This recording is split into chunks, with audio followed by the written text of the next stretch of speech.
So hi hello welcome back ಎಲ್ಲರಿಗೂ ನಮಸ್ಕಾರ. ಇವತ್ತಿನವರೆಗೂ ನಾವು ಏನೇನು ಮಾಡಿದ್ದೀವಿ ಅಂದರೆ ಪವರ್ ಶೇರಿಂಗ್ ಅನ್ನೋ ಫಸ್ಟ್ ಚಾಪ್ಟರ್ನ ನೋಡಿದ್ವಿ.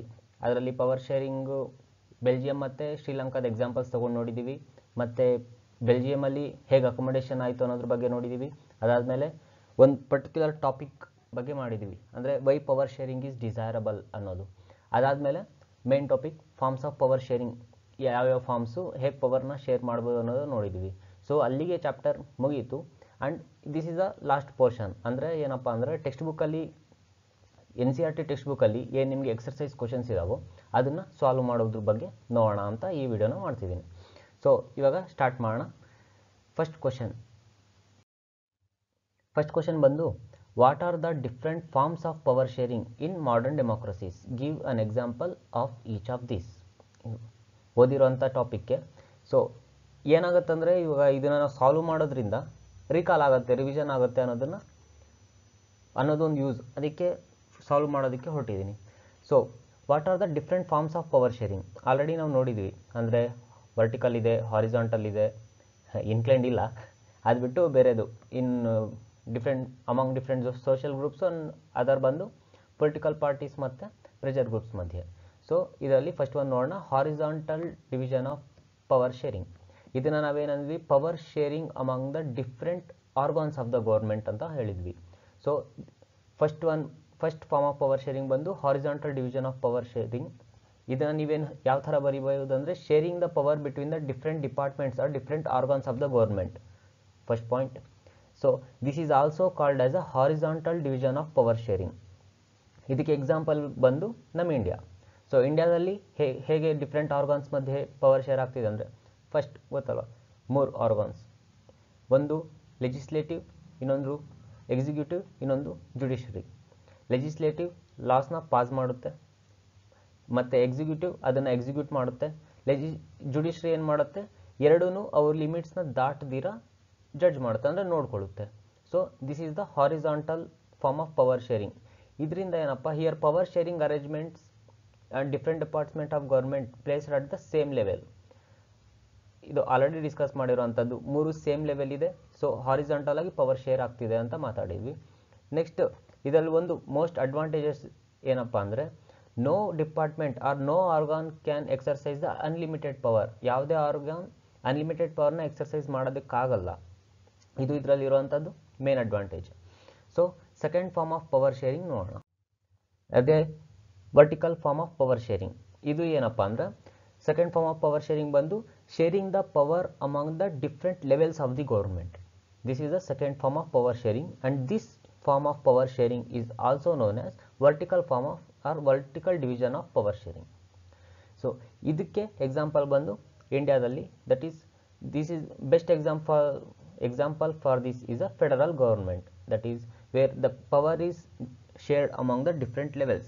In India it is shared as central government, state government and municipality and next ಗ್ರಾಮ ಪಂಚಾಯತ್, ಈ ಥರ ಶೇರ್ ಆಗ್ತಾ ಹೋಗಿದೆ. So this is the second form of power sharing. ಇಲ್ಲಿ ನಾನು ಬರೆದಿರೋಂಥ ಥರನೇ ಆನ್ಸರ್ ಬರೀಬೇಕು ಅಂತ ಇಲ್ಲ. ಸೊ ದಿಸ್ ಈಸ್ ಜಸ್ಟ್ ಆನ್ಸರ್ಸ್ನ ಹೇಗೆ ಬರೀಬಹುದು ಅನ್ನೋದನ್ನು ನೋಡಿಸೋದಕ್ಕೆ ಈ ಥರ ಇದು ಮಾಡಿದ್ದೀನಿ ಅಷ್ಟೇ. Sharing of power at different levels in a government. Example, a government for the whole country and a government for the state and a government for the regional levels. In India, it is the central government, that is the government for the whole country, state government for the state, municipality and gram panchayat for the regional level. The constitution helps in laying down powers of different levels of government. ಅಂದರೆ ಇದು ಕಾನ್ಸ್ಟಿಟ್ಯೂಷನಲ್ಲಿ ಯಾವ್ಯಾವ government ಯಾವ್ಯಾವ ಲೆವೆಲ್ಸಲ್ಲಿ ಅವ್ರ ಪವರ್ಸ್ನ exercise ಮಾಡಬೇಕು ಅನ್ನೋದನ್ನು mention ಮಾಡಿರುತ್ತೆ. ಅದು ಇದ್ರದ್ದೊಂದು ಅಡ್ವಾಂಟೇಜ್. ನೆಕ್ಸ್ಟ್ ಬಂದು third form of power sharing. ಇದರಲ್ಲಿ ನಾನು ಥರ್ಡ್ ಫಾರ್ಮ್ ಹಾಕೋದು ಮಿಸ್ ಮಾಡಿದ್ದೀನಿ ಅನ್ಸುತ್ತೆ. Third form of power sharing ಬಂದು among the different communities.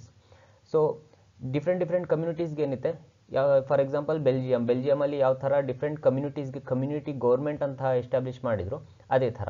So ಇನ್ನೊಂದು ಅದರಲ್ಲಿ ಮೇನ್ ಇಂಡಿಯಾದ ಎಕ್ಸಾಂಪಲ್ ಕೊಟ್ಟು ಅಡ್ವಾಂಟೇಜಸ್ ಏನು ಬರೀಬೇಕಪ್ಪ ಅಂದರೆ, for backward classes and other like for womens, reserved constituencies are there to empower them. So that is the third form of power sharing among the different communities. Next fourth form of power sharing ಬಂದು ಇದು division of power among the political parties, pressure groups and movements. ಅಂದರೆ already ನಾವು ಈ ಲೆಕ್ಚರಿಂಗ್ಸಲ್ಲಿ discuss ಮಾಡಿದ್ವಿ, ಯಾವತ್ತು series ಮಾಡ್ತಿದ್ವಿ ಅವಾಗ. ಏನಂದರೆ ಪ್ರೆಷರ್ ಗ್ರೂಪ್ಸ್ ಅಂದರೆ ಏನು? ಪ್ರೆಷರ್ ಗ್ರೂಪ್ಸ್ ಅಂದರೆ ಈ ಗ್ರೂಪ್ಸ್ಗೆ ಪಾಲಿಟಿಕ್ಸಲ್ಲಿ ಯಾವುದೇ ಇಂಟ್ರೆಸ್ಟ್ ಇರೋದಿಲ್ಲ. ಇವ್ರು ಏನಪ್ಪ ಇದನ್ನು ಇಂಟ್ರೆಸ್ಟ್ ಗ್ರೂಪ್ಸ್ ಅಂತ ಅಂತೀವಿ. ಅಂದರೆ ಒಂದು ಪರ್ಟಿಕ್ಯುಲರ್ ಗ್ರೂಪ್ ಆಫ್ ಪೀಪಲ್ನ ರೆಪ್ರೆಸೆಂಟ್ ಮಾಡೋದಕ್ಕೆ ಅಂತ ಇವರು ಇರ್ತಾರೆ. ಇವರಿಗೆ ಪಾಲಿಟಿಕ್ಸಲ್ಲಿ ಯಾವುದೇ ಇಂಟ್ರೆಸ್ಟ್ ಇರೋದಿಲ್ಲ. ಸೊ ಈ ಇಂಟ್ರೆಸ್ಟ್ ಗ್ರೂಪ್ಸ್ ಗೌರ್ಮೆಂಟ್ ಮೇಲೆ ಇವರ ಒಳ್ಳೆಯದಕ್ಕೋಸ್ಕರ, ಇವರ ಒಳಿತನ್ನು ಮಾಡೋದಕ್ಕೋಸ್ಕರ ಪ್ರೆಷರ್ನ ಹಾಕಿದ್ರೆ ಅವುಗಳನ್ನ ನಾವು ಪ್ರೆಷರ್ ಗ್ರೂಪ್ ಅಂತ ಕರಿತೀವಿ. So power is also sharing among the different political parties, pressure groups and movements. Political parties ಅಂದರೆ ಆಲ್ರೆಡಿ ಹೇಳಿ ಫ್ಲ್ಯಾಗ್ಸ್ ತೊಗೊಂಡು ಬರ್ತಾರೆ. Different flags means different political parties. ಅಂದರೆ in contemporary democracy such a division take a form of competition among different parties. ನಾವು already ಹೇಳಿದ್ವಿ, ಡೆಮೋಕ್ರಸಿಯಲ್ಲಿ elections competition ನಡೆಯುತ್ತೆ. ಈ ಕಾಂಪಿಟೇಷನ್ ನಡೆಯೋದ್ರಿಂದ ಒಂದೇನಂತ ಕನ್ಫರ್ಮ್ ಆಗುತ್ತೆ ಅಂದರೆ ಪವರು ಒಬ್ಬರ ಹತ್ರನೇ ಇದು ಒಬ್ಬರಿಗೆ ಸೀಮಿತ ಇರೋದಿಲ್ಲ. ಅಂದರೆ ಒಬ್ಬರ ಹತ್ರನೇ ಇರೋಲ್ಲ, ಪವರ್ ಶಿಫ್ಟ್ ಆಗೋದ್ರ ಜೊತೆ ಶೇರ್ ಆಗುತ್ತೆ ಅನ್ನೋದ್ರ ಬಗ್ಗೆ ಮಾತಾಡಿದ್ವಿ. ಸೊ ಶೇರ್ ಹೇಗಾಗುತ್ತೆ? ನಾವು ಒಂದು ಇದು ನೋಡಿದ್ವಿ ಅಲ್ಲ, ಮೈತ್ರಿ ಸರ್ಕಾರ ಫಾರ್ ಎಕ್ಸಾಂಪಲ್. ಆ ಮೈತ್ರಿ ಸರ್ಕಾರದಲ್ಲಿ ಹೇಗೆ ಎರಡು ಗೌರ್ಮೆಂಟಲ್ಲಿ ಮೆಜಾರಿಟಿ ಇಲ್ಲದೆ ಇರುತ್ತೋ ಅವಾಗ ಎರಡು ಕಂಬೈನ್ ಆಗಿ ಬರುತ್ತೆ with different ideologies and representing different communities. ಈ ಥರ ಅವುಗಳ ಮಧ್ಯೆನೂ ಪವರ್ ಶೇರ್ ಆಗ್ತಿರುತ್ತೆ. ಮತ್ತು ಪ್ರೆಷರ್ ಗ್ರೂಪ್ಸ್ ಇದು ಆಲ್ರೆಡಿ ಗೌರ್ಮೆಂಟ್ ಮಾಡಿರೋಂಥ ಲಾಸ್ನ, ರೂಲ್ಸ್ನ ಇನ್ನೊಂದ್ಸತಿ ಗೌರ್ಮೆಂಟ್ ರೀಚೆಕ್ ಮಾಡೋ ಥರ ಅವುಗಳ ಮೇಲೆ ಪ್ರೆಷರ್ ಹಾಕೋ ಥರ ಇವುಗಳಿಗೂ ಪವರ್ ಶೇರ್ ಆಗಿರುತ್ತೆ. ಸೊ ಆನ್ಸರ್ ನಾನು ಬರ್ದಿರೋಂಥದ್ದೇನು? The contemporary democracy such a division takes the form of competition among the different parties which it turns ensures that power doesn't remain in one hand. ಹೇಳೋದಲ್ಲ, ಒಂದೇ ಹ್ಯಾಂಡಲ್ಲಿ ಪವರ್ ಇರುತ್ತೆ ಅನ್ನೋದು ಆಗಲ್ಲ. And is shared among the different political parties representing different ideologies and social groups. Next second ಕ್ವಶನ್ಗೆ ಬರೋಣ. Second question ಏನಿದೆ? State one prudential reason and one moral reason for the power sharing with an example from the Indian context.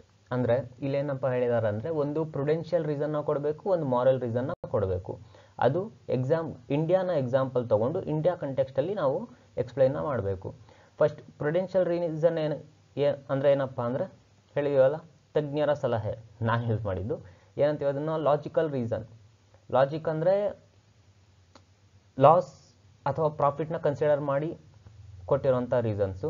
Otherwise ಇದನ್ನು ಸಿಂಪಲ್ಲಾಗಿ ಹೇಳಬೇಕು ಅಂದರೆ ತಲೆಯಿಂದ ಕೊಟ್ಟಿರೋಂಥ reasons. ಅಂದರೆ emotions ಬಗ್ಗೆ, ಬೇರೆದ್ರ ಬಗ್ಗೆ ಥಿಂಕ್ ಮಾಡಿಲ್ಲ, ಇದು ಮಾಡಿದ್ರೆ ಇದು ಆಗತ್ತೆ, ಸೊ ಈ ಥರ ಥಿಂಕ್ ಮಾಡಿ ಲಾಜಿಕ್ಕಾಗಿ ತಲೆಯಿಂದ ಕೊಟ್ಟಿರೋಂಥ ರೀಸನ್ನು. ನೆಕ್ಸ್ಟ್ ಬಂದು ಮಾರಲ್ ರೀಸನ್ನು. ಇದಕ್ಕೂ ಸಿಂಪಲ್ಲಾಗಿ ಹೇಳಬೇಕಂದ್ರೆ ಹೃದಯದಿಂದ, ಹಾರ್ಟಿಂದ ಕೊಟ್ಟಿರೋಂಥ ರೀಸನ್ಸು. ಅಂದರೆ ಇದರಲ್ಲಿ ಎಮೋಷನ್ಸ್ ಇನ್ಕ್ಲೂಡ್ ಆಗಿರುತ್ತೆ. So that is a moral reason. So ಇದು ಪ್ರುಡೆನ್ಷಿಯಲ್ ರೀಸನ್ನು ನಾವು ಆಲ್ರೆಡಿ ಓದಿದ್ವಿ, ಪ್ರುಡೆನ್ಷಿಯಲ್ ರೀಸನ್ಸ್ ಯಾವ್ದ್ಯಾವುದು ಮತ್ತು ಮಾರಲ್ ರೀಸನ್ಸ್ ಯಾವ್ದ್ಯಾವುದು ಅಂತ. ಅದನ್ನು ನೀವು ಇಂಡಿಯನ್ ಕಂಟೆಕ್ಸ್ಟ್ ಕಂಪೇರ್ ಮಾಡಿ ಎಕ್ಸಾಮಲ್ಲಿ ಬರೀಬಹುದು. ಸೊ ಇಲ್ಲಿ ನಾನು ಬರ್ದಿರೋದೇನಪ್ಪ ಅಂದರೆ power sharing helps in reducing the conflict between various social groups. ಇದೊಂದು ಪ್ರುಡೆನ್ಷಿಯಲ್ ರೀಸನ್, ಆಲ್ರೆಡಿ ಓದಿದ್ದೀವಲ್ಲ. ಸೊ ಪ್ರುಡೆನ್ಷಿಯಲ್ ರೀಸನ್ ಏನು ಹೇಳುತ್ತೆ ಅಂದರೆ ಪವರ್ ಶೇರ್ ಮಾಡೋದ್ರಿಂದ conflict between the various social groups, ಅಂದರೆ ವೇರಿಯಸ್ ಸೋಷಿಯಲ್ ಗ್ರೂಪ್ಸ್ ಮಧ್ಯೆ ಏನೇನು ಕಾನ್ಫ್ಲಿಕ್ಟ್ಸ್ ಆಗುತ್ತೆ ಇದನ್ನು ರೆಡ್ಯೂಸ್ ಮಾಡಬಹುದು ಅಂತ ಈ ರೀಸನ್ ಹೇಳುತ್ತೆ. Hence power sharing is necessary for maintaining the social harmony and peace. ಕ್ಲಿಯರಾಗಿ ಗೊತ್ತಾಗ್ತಿದೆ ಪ್ರುಡೆನ್ಷಿಯಲ್ ರೀಸನ್ ಅಂತ. ಮೀನ್ಸ್ ಪ್ರುಡೆನ್ಷಿಯಲ್ ಅಂದರೆ ಅದೇನು ತಲೆಯಿಂದ ಕೊಟ್ಟಿರುವಂಥದ್ದು, loss or gain. Power sharing helps in reducing the conflicts ಅಂತ ಹೇಳಿ, ಯಾಕೆ ಅಂದರೆ ಇದು ಸೋಷಿಯಲಲ್ಲಿ ಹಾರ್ಮೋನಿ ಮತ್ತು ಪೀಸ್ನ ಮೇಂಟೈನ್ ಮಾಡಬಹುದು ಅಂತ ಈ ರೀಸನ್ ಹೇಳ್ತಿದೆ. This is a prudential reason. In India seats are reserved for the weaker sections of the society. ಅಂದರೆ ನಾವು ಆಲ್ರೆಡಿ ಹೋಗಿದ್ವಿ, ವೀಕರ್ ಸೆಕ್ಷನ್ಸ್ ಅಂದರೆ ಬ್ಯಾಕ್ವರ್ಡ್ ಕ್ಲಾಸಸ್ಸು, ಅಂದರೆ lower state of the society ಏನಿದೆ ಅವ್ರಿಗೋಸ್ಕರ ನಾವು ಸೀಟ್ಸ್ನ ರಿಸರ್ವ್ ಮಾಡಿರ್ತೀವಿ. ಯಾಕಪ್ಪ ಅಂದರೆ ಹಿಂದೆ ಉಳಿದಿರೋರನ್ನ ಸ್ವಲ್ಪ ಅವರಿಗೆ ಎಂಪವರ್ ಮಾಡಿ ಎಲ್ಲರ ಲೆವೆಲ್ ಈಕ್ವಲ್ ತರಬೇಕು ಅನ್ನೋದಕ್ಕೆ ರಿಸರ್ವ್ನ ಮಾಡಿರ್ತೀವಿ. So that is in Indian context ಇದಕ್ಕೆ ಒಳ್ಳೆ ಎಕ್ಸಾಂಪಲ್. ಅದರಲ್ಲೂ ಎಕ್ಸಾಂಪಲ್ ಏನು ಬರ್ತೀವಪ್ಪ, reservation of seats for the scheduled caste and scheduled tribes, ಅಂದರೆ SC ST ಅಂತ ಏನಂತೀವಿ ನಾವು, ಅವ್ರಿಗೆ ಇದು ರಿಸರ್ವ್ ಮಾಡಿರೋಂಥದ್ದು ಗೊತ್ತು, due to for empowering them, ಅವ್ರನ್ನ ಇಂಪ್ರೂವ್ ಮಾಡೋದಕ್ಕೆ. This allows the weaker sections also participate in the running of government, ಅಂದರೆ ಇವರು ಕೂಡ ಗೌರ್ಮೆಂಟ್ ರನ್ ಮಾಡೋದ್ರಲ್ಲಿ ಪಾರ್ಟಿಸಿಪೇಟ್ ಮಾಡಿದ್ರೆ ಅವ್ರಿಗೂ ಒಂದು ಈಕ್ವಲ್ ಆಪರ್ಚುನಿಟಿ ಕೊಟ್ಟಂಗೆ ಆಗುತ್ತೆ. This is a prudential reason. ಇವಾಗ ನೋಡೋಣ ಮಾರಲ್ ರೀಸನ್, ಅಂದರೆ ಹೃದಯದಿಂದ ಉಕ್ಕಿ ಬರುವಂಥ ರೀಸನ್ಸ್. ಮಾರಲ್ ರೀಸನ್ ಏನಪ್ಪ ಅಂದರೆ it upholds the spirit of democracy. ನಾವು ಫಸ್ಟೇ ಮಾರಲ್ ರೀಸನಲ್ಲಿ ಏನು ಹೇಳಿದ್ವಿ, power sharing is the spirit of the democracy, ಅಂದರೆ ಪವರ್ ಶೇರಿಂಗೇ basic essence of the democracy, ಅಂದರೆ ಪವರ್ ಶೇರಿಂಗ್ ಆತ್ಮ ಇದ್ದಂಗೆ ಡೆಮೋಕ್ರಸಿಗೆ. So it upholds the spirit of democracy. In a truly democratic setup the citizens to have the stake in the governance, ಅಂದರೆ ಇನ್ನು truly democratic ಅಂದರೆ ಹೆಸರಿಗಷ್ಟೇ ಅಲ್ಲ, like Sri Lanka democratic ಅಂದ್ರೆ ಏನು, ಎಲೆಕ್ಷನ್ಸ್ ಆಗಿತ್ತು, it means it is democratic, but ಅದು ಹೆಸರಿಗಷ್ಟೇ, ಯಾಕಂದರೆ ಒಳಗೆ ನಡೀತಿದ್ದೆಲ್ಲನೂ ಡೆಮೋಕ್ರೆಟಿಕ್ ಆಗಿರಲಿಲ್ಲ. So truly democratically citizens have the stake in the governance, ಅಂದರೆ ಸಿಟಿಸನ್ಸ್ ಅನ್ನೋರು ಯಾರು ಇರ್ತಾರೆ ಅವರು ಕೂಡ equal opportunity, equal stake, equal ಅಧಿಕಾರನ ಹೊಂದಿರ್ತಾರೆ.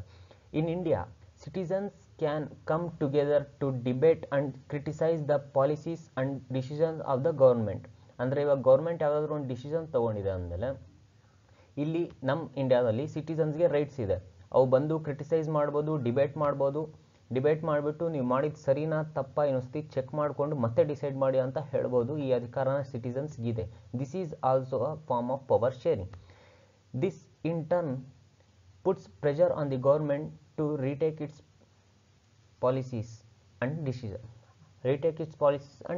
ಡಿಸಿಷನ್ಸ್, ಅಂದರೆ ಹೇಳ್ದಲ್ಲ, ನಾವು ಪ್ರೆಷರ್ ಹಾಕಿದ್ಮೇಲೆ ಅವ್ರು ಮಾಡಿರೋದು ಸರಿನಾ ತಪ್ಪಾ ಅಂತ ಅವರೇ ಇನ್ನೊಂದ್ಸತಿ ಡಿಸೈಡ್ ಮಾಡಿಕೊಂಡು ಮತ್ತೆ ಜಡ್ಜ್ ಮಾಡಿಕೊಂಡು, ಆದರೆ ಹೊಸದು ಇಲ್ಲಾಂದರೆ ಅದನ್ನೇ ಹೇಳೋದಾದರೆ ಜನರಿಗೆ ಅರ್ಥ ಆಗೋ ಥರ ಹೇಳಬೇಕು. ಇದು ಗೌರ್ಮೆಂಟ್ ರೆಸ್ಪಾನ್ಸಿಬಿಲಿಟಿ. ಸೊ ಈ ಥರದ ರೈಟ್ಸ್ ನಮ್ಮ ಸಿಟಿಸನ್ಸ್ ನಾವು ಕೊಟ್ಟಿದ್ದೀವಿ ಇಂಡಿಯಾದಲ್ಲಿ. So this is also a moral reason for the power sharing. So ಇವಾಗ ನೋಡೋಣ ನೆಕ್ಸ್ಟ್ ಕ್ವಶನ್ ಏನು ಹೇಳುತ್ತೆ ಅಂತ. Third question, after reading this chapter 3 students due different conclusion, ಅಂದರೆ ಈ ಚಾಪ್ಟರ್ನ, ಇವಾಗ ಪವರ್ ಶೇರಿಂಗ್ ಚಾಪ್ಟರ್ನ ಓದಿದ್ಮೇಲೆ 3 ಸ್ಟೂಡೆಂಟ್ಸು ಡಿಫ್ರೆಂಟ್ ಕನ್ಕ್ಲೂಷನ್ಸ್ನ ಕೊಟ್ಟಿದ್ದಾರೆ. ನೀವೆಲ್ಲ ಏನೇನು ಕನ್ಕ್ಲೂಷನ್ಸ್ ಕೊಟ್ಟಿದ್ದೀರಾ ಅನ್ನೋದನ್ನು ನೀವೇ ಒಂದ್ಸತಿ ತಿಳ್ಕೊಳ್ಳಿ. ಯಾಕಂದರೆ ನಾನು ಸ್ಟಾರ್ಟಿಂಗಲ್ಲೇ ಹೇಳಿದೆ ಈ ಚಾಪ್ಟರ್ನ ಯಾಕೆ ಇಟ್ಟಿದ್ದಾರೆ ಅಂತ. ಬಿಕಾಸ್ ಅವ್ರು ಒಂದು ವ್ಯೂ ಅಲ್ಲಿ ಇಟ್ಟಿದ್ದಾರೆ ಅಂದಮೇಲೆ ನಮಗೆ ಏನೋ ಒಂದು ಕಲಿಸ್ಬೇಕು ಅಂತ ಇಟ್ಟಿರ್ತಾರೆ. ಅದನ್ನು ನಾವು ಕಲ್ತಿದ್ದೀವಾ ಇಲ್ವಾ ಅನ್ನೋದನ್ನ ಚೆಕ್ ಮಾಡೋದಕ್ಕೋಸ್ಕರ ಈ ಟೈಪ್ ಕ್ವಶನ್ಸ್ನ ಮೆನ್ಷನ್ ಮಾಡಿದ್ದಾರೆ. ಸೊ ಇದರಲ್ಲಿ ನೀವು ನೆಗೆಟಿವ್ ಆದರೂ ಬರಿಬೋದು, ಪಾಸಿಟಿವ್ ಆದರೂ ಬರಿಬೋದು. This is open ended question, ಅಂದರೆ ನೀವು ಯಾವುದಾದ್ರೂ ಚೂಸ್ ಮಾಡಿಬಿಟ್ಟು ಸರಿಯಾದ ಎಕ್ಸ್ಪ್ಲನೇಷನ್ ಕೊಡ್ಬೋದು. ಬಟ್ ಅವ್ರ ಎಕ್ಸ್ಪೆಕ್ಟೇಷನ್ಸ್ ಅಂತ ಒಂದಿರುತ್ತಲ್ವಾ, ನಾವು ಇದನ್ನು ಕಲಿಸಿದ್ದೀವಿ ಅಂದಮೇಲೆ ಇದು ಕಲ್ತಿದ್ದಾರಾ ಇಲ್ಲ ಅನ್ನೋದನ್ನು ಅವ್ರು ತಿಳ್ಕೋಬೇಕು ಅಂದರೆ, ಸೊ ಪಾಸಿಟಿವ್ ಆನ್ಸರ್ಸ್ನೇ ಆಲ್ಮೋಸ್ಟ್ ಎಕ್ಸ್ಪೆಕ್ಟ್ ಮಾಡ್ತಾರೆ. ಸೊ ನೀವೇನು ಆನ್ಸರ್ ಮಾಡ್ತೀರಾ ಇದಕ್ಕೂ ಮೊದಲು ಆನ್ಸರ್ ಮಾಡಿಬಿಟ್ಟು ಆಮೇಲೆ ನನ್ನ ಆನ್ಸರ್ನ ನೋಡಿ. ನೆಕ್ಸ್ಟ್ ಅದರಲ್ಲಿ ಫಸ್ಟ್ ಸ್ಟೂಡೆಂಟ್ ಬಂದು ಥಾಮನ್, ನಮ್ಮ Thammanna. Power sharing is necessary only in societies which have religious, linguistic and ethnic divisions. ಅಂದರೆ ಒಂದು ಸ್ಟೂಡೆಂಟ್ ಏನಪ್ಪ ಹೇಳ್ತಾ ಅಂದರೆ, ಪವರ್ ಶೇರಿಂಗ್ ಎಲ್ಲಿ ಮಾಡಬೇಕು ಅಂದರೆ ಎಲ್ಲಿ ಸೊಸೈಟೀಸಲ್ಲಿ ರಿಲಿಜಿಯಸ್ಸು, ಜಾತಿ ಧರ್ಮಗಳ ಮೇಲೆ ಮತ್ತು ಲ್ಯಾಂಗ್ವೇಜಸ್ ಮೇಲೆ ಮತ್ತು ಎಥ್ನಿಕ್ಸ್ ಡಿವಿಷನ್ಸ್, ಎಲ್ಲೆಲ್ಲಿ ಡಿವಿಷನ್ಸ್ ಇರುತ್ತೋ ಅಲ್ಲಿ ಮಾತ್ರ ಪವರ್ ಶೇರಿಂಗ್ ಮಾಡಬೇಕು ಅನ್ನೋದನ್ನು ಈ ಥರ ಅರ್ಥ ಮಾಡ್ಕೊಂಡಿದ್ದಾನೆ ಒಂದು ಹುಡುಗ. ಇನ್ನೊಂದು ಮಹಾತಾಯಿ, ನಾನು ಜೋಕ್ಸ್ ಮಾಡ್ತಿರ್ತೀನಿ, ಸೀರಿಯಸ್ ಆಗಿ ತಗೋಬೇಡಿ, ಜಸ್ಟ್ ಅಂದರೆ ನಿಮ್ಮ ಇಂಟ್ರೆಸ್ಟ್ನ ಗೇನ್ ಮಾಡೋದಕ್ಕೆ ಅಷ್ಟೇ. Mathai, power sharing is suitable only for big countries that have regional divisions. ಅಂದರೆ ಈ ಮಹಾತಾಯಿ ಏನು ಹೇಳ್ತಾರೆ ಅಂದರೆ, ಪವರ್ ಶೇರಿಂಗು ದೊಡ್ಡ ಕಂಟ್ರೀಸಲ್ಲಿ ಮಾತ್ರನೇ ಮಾಡಬೇಕು, ಎಲ್ಲಿ ರೀಜನಲ್ ಡಿವಿಷನ್ಸ್ ಇರುತ್ತೋ, ದೊಡ್ಡ ಕಂಟ್ರೀಸ್ ಎಲ್ಲಿ ಮೇಂಟೈನ್ ಮಾಡೋದಕ್ಕಾಗಲ್ವೋ ಅಲ್ಲಿ ಮಾತ್ರ ಪವರ್ ಶೇರಿಂಗ್ ನೆಸೆಸಿಟಿ ಇದೆ ಅಂತ ಇವರು ಅರ್ಥ ಮಾಡ್ಕೊಂಡಿದ್ದಾನೆ. ಇನ್ನೊಂದು ಓಸೆಫ್ ಬಂದು ಏನು ಅಂದ್ಕೊಂಡಿದ್ದಾನೆ ಅಂದರೆ, ಯಾವ ಥರ ಅರ್ಥ ಮಾಡ್ಕೊಂಡಿದ್ದಾನೆ, every society needs some form of power sharing even if it is small or does not have social divisions. ಸ್ವಲ್ಪ ಒಳ್ಳೆ ಹುಡುಗ, ಬ್ರಿಲಿಯಂಟ್ ಹುಡುಗ, ಕರೆಕ್ಟಾಗಿ ಅರ್ಥ ಮಾಡ್ಕೊಂಡಿದ್ದಾನೆ. ಸೊ ಆ್ಯಕ್ಚುಲಿ ಅರ್ಥ ಮಾಡ್ಕೊಂಡಿರೋದು ಒಬ್ಬರದ್ದು ಕರೆಕ್ಟಾ ತಪ್ಪಾ ಅಂತ ನಾವು ಹೇಳೋದಕ್ಕಾಗಲ್ಲ. ಮೂವರು ಅರ್ಥ ಮಾಡ್ಕೊಂಡಿದ್ದಾರೆ. ಇದರಲ್ಲಿ ನಮಗೆ ಬೇಕಾಗಿರುವಂಥದ್ದು ಯಾವುದು ಅಂದರೆ ಸರಿ ಯಾವುದು, ನಾವು ಯಾವುದನ್ನು ಅಗ್ರಿ ಮಾಡ್ತೀವಿ, ಆ ಅಗ್ರಿ ಯಾಕೆ ಮಾಡ್ತೀವಿ ಅನ್ನೋದನ್ನು ನಾವು ಬರಿಬೇಕು. ಇನ್ನು ಥಾಮನ್ ಏನು ಹೇಳ್ತಾನೆ, power sharing is necessary only in societies. ಎಲ್ಲಿ ಡಿವಿಷನ್ಸ್ ಇರುತ್ತೋ ಅಲ್ಲಿ ಮಾತ್ರನೇ ಪವರ್ ಶೇರಿಂಗ್ ಮಾಡಬೇಕು ಅಂತ ಹೇಳಿದ್ದಾನೆ.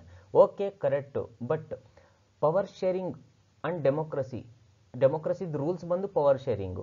ಅದು ಆಗದೇ ಇದ್ರೆ ಅಲ್ಲಿ ಡೆಮೋಕ್ರೆಟಿಕ್ ರೂಲ್ ಇಲ್ಲ ಅಂತಾನೆ ತಾನೆ. ಅಂದರೆ ಅಲ್ಲಿ ಪವರ್ ಶೇರ್ ಆಗ್ತಿಲ್ಲ ಅಂದರೆ ಇದು ಪವರ್ ಎಲ್ಲ ಒಂದು ಕಡೆ ಕನ್ಸಾಲಿಡೇಟ್ ಆಗ್ತಿದೆ, ಅಂದರೆ ಒಂದೇ ಮ್ಯಾನ್ ಅಥವಾ ಒಂದೇ ಗ್ರೂಪ್ ಆಫ್ ಪೀಪಲ್ ಹತ್ರ ಇದೆ.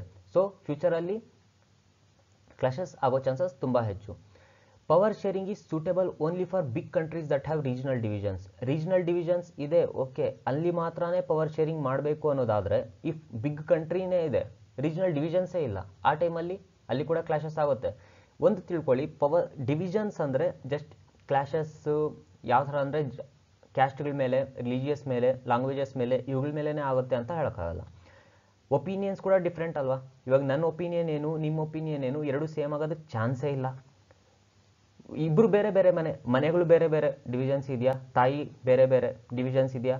So opinions, main part is ಒಪಿನಿಯನ್ಸೇ ಬೇರೆ ಬೇರೆ ಇದೆ ಆದಮೇಲೆ ಕ್ಲಾಶಸ್ ಆಗಲೇಬೇಕು. ಅಂಥ ಕಡೆ ಪವರ್ ಶೇರ್ ಆಗಲಿಲ್ಲ ಅಂದರೆ ಕ್ಲಾಶಸ್ 100%. ಸೊ ನನ್ನ ಪ್ರಕಾರ ಫಸ್ಟ್ 2 ಪಾಯಿಂಟ್ಸ್ನ ನಾನು ಅಕ್ಸೆಪ್ಟ್ ಮಾಡೋದಿಲ್ಲ. ಥರ್ಡ್ ಒನ್, ಓಸೆಪ್ ಏನಂತಾನೆ, every society needs some form of power sharing.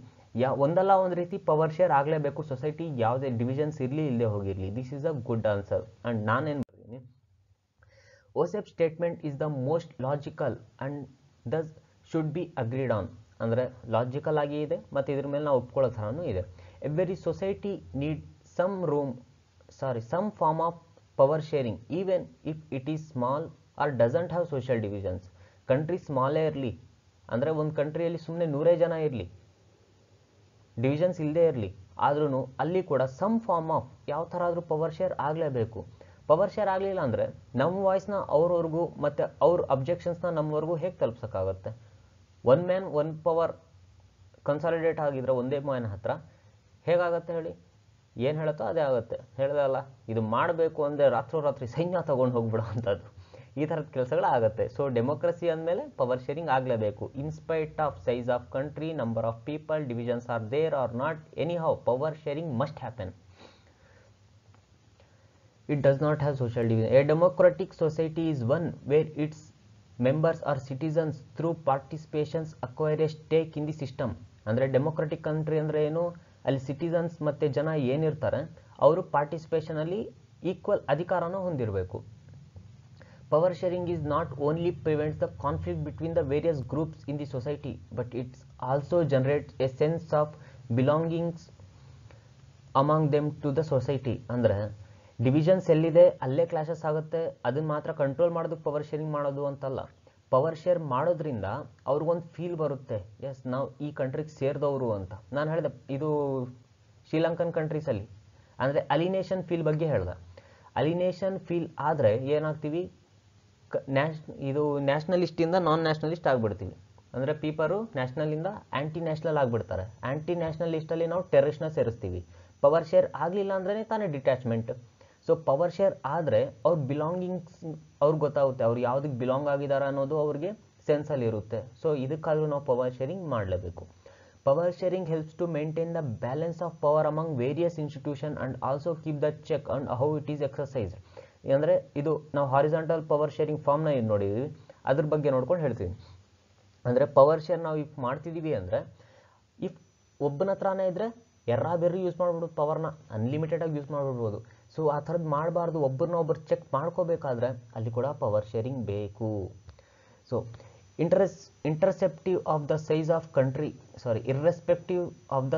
country or the type of the society, people will be more satisfied where they have a say in the functions and decisions making process of them systems. ಅಂದರೆ country ಹೇಗಾದರೂ ಇರಲಿ, society ಹೇಗಾದರೂ ಇರಲಿ, people ಯಾವಾಗ satisfy ಆಗ್ತಾರೆ ಅಂದರೆ ಅವ್ರ ಮಾತನ್ನ ಕೇಳೋ ಥರ ಇದ್ದರೆ ಮಾತ್ರ.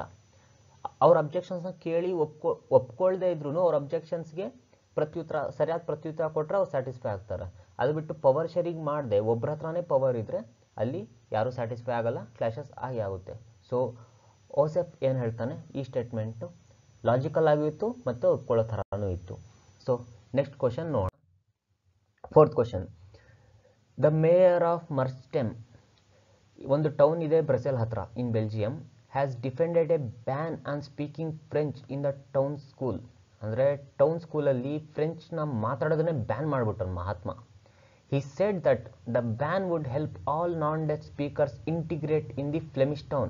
ಅಂದರೆ ಈ ಫ್ಲೆಮಿಶ್ ರೀಜನ್ ಏನಿತ್ತು ನಾರ್ತ್ ಸೈಡಲ್ಲಿ, ಅಲ್ಲಿ ಇವನ ಪ್ರಕಾರ ಈ ಥರ ಬ್ಯಾನ್ ಮಾಡಿಬಿಟ್ರೆ ಸೊ ಡಚ್ ಮಾತಾಡದೇ ಇರೋವಂಥವ್ರು ಕೂಡ, ಸೊ ನಾನ್ ಡಚ್ ಏನಿದ್ದಾರೆ ಮಾತಾಡದೇ ಇರೋರು ಕೂಡ ಇವರು ಇಂಟಿಗ್ರೇಟ್ ಆಗ್ಬೋದು, ಅವ್ರನ್ನ ಒಟ್ಟುಗೂಡಿಸಬಹುದು ಅನ್ನೋ ಒಂದು ಥಾಟ್ ಇಟ್ಕೊಂಡು ಈ ಥರ ಮಾಡಿದ್ದಾನೆ. Do you think this measure is keeping with spirit of Belgium power sharing arrangements? Give reasons in about 50 words. 50 ವರ್ಡ್ಸಲ್ಲೇ answer ಮಾಡಬೇಕು, ನೆನ್ಪಿಟ್ಕೊಳ್ಳಿ. ಲಿಮಿಟೆಡ್ ವರ್ಡ್ಸ್ ತುಂಬಾ ಇರುತ್ತೆ. ಇದರಲ್ಲಿ ಏನಂತಿದ್ದಾರೆ ಅಂದರೆ, ಈ ಥರ ಲ್ಯಾಂಗ್ವೇಜ್ನೇ ಬ್ಯಾನ್ ಮಾಡಿಬಿಟ್ಟಿರೋವಂಥದ್ದು ಬೆಲ್ಜಿಯಂನ ಪವರ್ ಶೇರಿಂಗ್ ಅರೇಂಜ್ಮೆಂಟ್ಸ್ ಏನಾಗಿತ್ತು ಅದ್ರ ಪ್ರಕಾರ ಸರಿ ಇದೆಯಾ ಅಂತ ಕೇಳ್ತಿದ್ದಾರೆ. ಸರಿ ಇದೆಯಾ? ಇಲ್ಲ ಅಲ್ವಾ? So answer is no. No, this arrangement is not in keeping in the Belgium power sharing arrangements. ಅಂದರೆ ಬೆಲ್ಜಿಯಂನ ಪವರ್ ಶೇರಿಂಗ್ ಅರೇಂಜ್ಮೆಂಟ್ಸ್ನ ಮೈಂಡಲ್ಲಿ ಇಟ್ಕೊಂಡು ಈ ಡಿಸಿಷನ್ಸ್ನ ಅವ್ರು ತಗೊಂಡಿಲ್ಲ. The arrangement seeks to maintain the peace between the French and Dutch speaking communities. ಅಂದರೆ power ಶೇರಿಂಗಲ್ಲಿ ಬೆಲ್ಜಿಯಮಲ್ಲಿ ಪವರ್ ಶೇರಿಂಗ್ ಅರೇಂಜ್ಮೆಂಟ್ಸ್ ಏನಾಗಿತ್ತು ಅಂದರೆ ಡಚ್ ಮತ್ತು ಫ್ರೆಂಚ್ ಸ್ಪೀಕಿಂಗ್ ಕಮ್ಯುನಿಟೀಸ್ ಬಗ್ಗೆ ಮಧ್ಯೆ ಪೀಸ್, ಶಾಂತಿನ ಮಾಡಿಡೋದಕ್ಕೋಸ್ಕರ ಅಂತ ಮಾಡಿತ್ತು. ಬಟ್ ಇವ್ರು ಯಾವಾಗ French by banning French the mayor will cause ಈ ವಿಲ್ ಅನ್ಸೆಟ್, ಅಂದರೆ ಫ್ರೆಂಚ್ನ ಅವ್ರು ಬ್ಯಾನ್ ಮಾಡಿಬಿಟ್ರು ಕೂಡ ಅವ್ರಿಗೆ ಡಚ್ ಮಾತಾಡೋಕ್ಕೆ ಬರಲ್ಲ ಅಂದ್ಕೊಳ್ಳಿ, ಹೇಗೆ ಮಿಂಗಲ್ ಆಗ್ತಾರೆ? ಒಟ್ಟುಗೂಡಿಸೋ ಜಾಗದಲ್ಲಿ ಅಲ್ಲಿ ಕ್ಲಾಶಸ್ ಕ್ರಿಯೇಟ್ ಆಗುತ್ತೆ.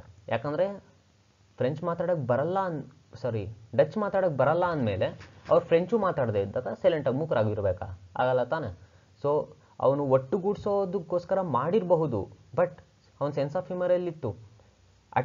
ಇದು ಸ್ಟಾರ್ಟಿಂಗಲ್ಲಿ ಒಟ್ಟುಗೂಡಿಸ್ತಾ ಇದ್ದಾರೆ ಅಂತ ಅನಿಸ್ಬೋದು, ಬಟ್ ಫ್ಯೂಚರಲ್ಲಿ ಕ್ಲಾಶಸ್ ಆಗೋ ಚಾನ್ಸಸ್ ಇದ್ದೇ ಇದೆ. ಇದಕ್ಕೆ ಏನು ಮಾಡಬೇಕಿತ್ತು ಅಂದರೆ both the languages should be made acceptable in the town schools. ಎರಡೂ ಲ್ಯಾಂಗ್ವೇಜಸ್ನ ಟೌನ್ ಸ್ಕೂಲ್ಸಲ್ಲಿ ಎಕ್ಸೆಪ್ಟ್ ಮಾಡಲೇಬೇಕು. ಈ ಥರ ಅರೇಂಜ್ಮೆಂಟ್ಸ್ನ ಅವ್ನು ಮಾಡಬೇಕಿತ್ತು.